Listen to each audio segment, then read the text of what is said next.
There's something about gore in video games that's just super satisfying. Yo, what is good, Fry Nation? Welcome back to the channel. As always, I am your host, Mr. Fryman himself, and today's topic is about whether or not Charlie the Legend will have environmental kills or even weapon-specific kill animations similar to the grab kills we've seen in F13 game.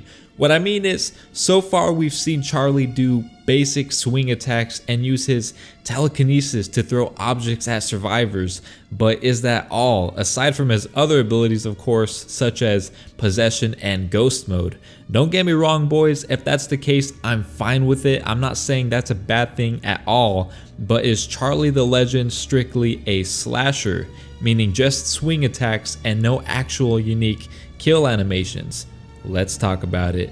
Jason Voorhees is 6'5" and has pure brute strength. It takes one arm for him to get your feet dangling above the ground. Charlie, on the other hand, is about 3 foot. That being said, it's not like he can straight up jump to his victim's throat and drag them around until he can find an environmental kill spot. I mean, he probably could, but that'd look kind of ridiculous. Now, we already know Charlie has demonic possession, telekinetic, creepy doll powers, so that being said, what if Charlie could lift the survivor with his powers, and upon doing so, we have a certain amount of time to get to a designated kill spot to trigger the kill animation via button prompt, while on the survivor's end, they have to spam A or E if you're playing on PC repeatedly until you escape Charlie's telekinetic type state. Now, obviously this would get annoying on the survivor side if Charlie's player could repeatedly grab you with no cooldown, so that being said,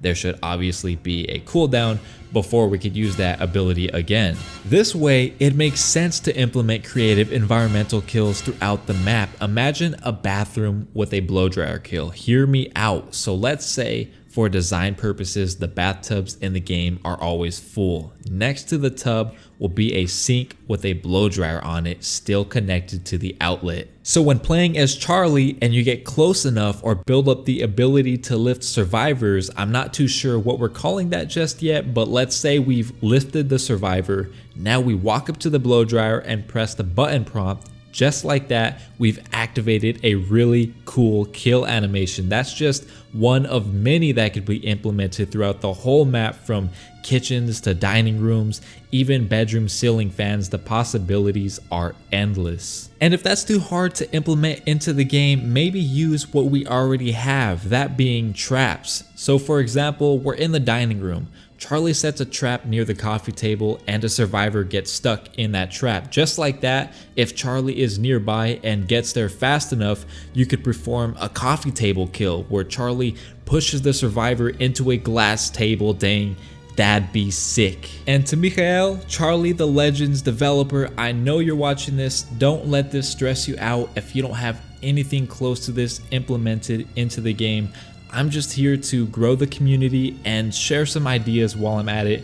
Recently, I got to thinking about the game and how it'll actually play other than just slashing. It'd be really cool to see these features implemented into the game at some point if it's not already planned. So environmental kills aside, let's talk about weapon-specific animated kills. Let's say there's an ability bar we have to fill before being able to use it. One of those abilities is being able to use telekinesis to lift a survivor, which we just talked about, and the other being, I guess we'll call it a temporary rage mode, where Charlie is untouchable for a brief period of time. Now, how would we raise this ability bar so we could use it?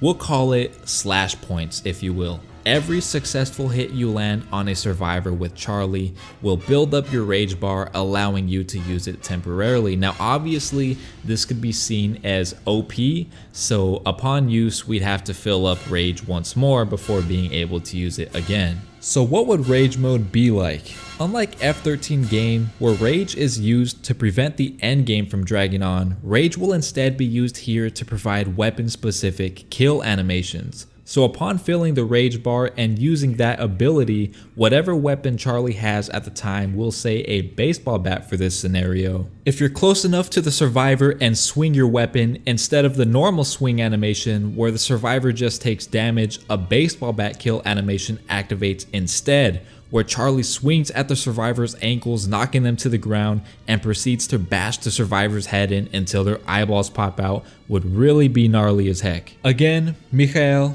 Charlie the Legends developer, just ideas. No worries if this isn't in the game. We're here no matter what. This is going to be a great game regardless. So that's about all the information I have for you guys today. What do you guys think? Would you be excited to see environmental kills make a return to the asymmetrical multiplayer horror genre? How cool would it be to see a blow dryer bathtub kill?